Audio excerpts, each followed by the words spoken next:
जमा करा दिया। उन्होंने जवाब में नाअहली से मुतालिक स्पीकर के भेजे गए रेफरेंस में लगाए गए इल्जामात को मुस्तरद कर दिया। जहांगीर तरीन के खिलाफ दरख्वास्त गुजार के वकील इरफान डाहा ने कहा कि जहांगीर खान तरीन ने अपने असासों में तमाम ज़री आमदनी जाहिर नहीं की।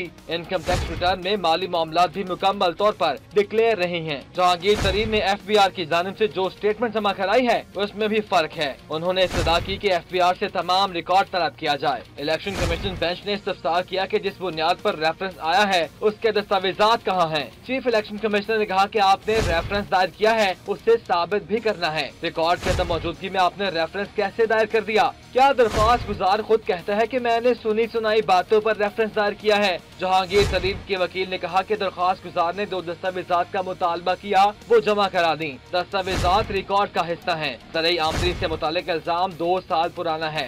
FBR का इनलैंड रेवेन्यू ट्रिब्यूनल उसे पहले ही मुस्तरद कर चुका है। जहांगीर तरीन के वकील ने ट्रिब्यूनल का फैसला बेंच को जमा करा दिया। उन्होंने कहा कि रेफरेंस मुकम्मल तौर पर सियासी वजूहात पर दायर किया गया है। स्पीकर वाज़ेह नहीं कर सके कि आर्टिकल 63A के तहत रेफरेंस भेजा गया। चीफ इलेक्शन कमिश्नर ने नईमुल हक को कहा कि सबको मीडिया से बात करके मजा आता है, मीडिया पर दलाइल देने हैं तो फैसला भी उन्हीं से ले लें। इलेक्शन कमीशन ने रेफरेंसेस पर समाअत 15 दिसंबर तक मुलतवी कर दी।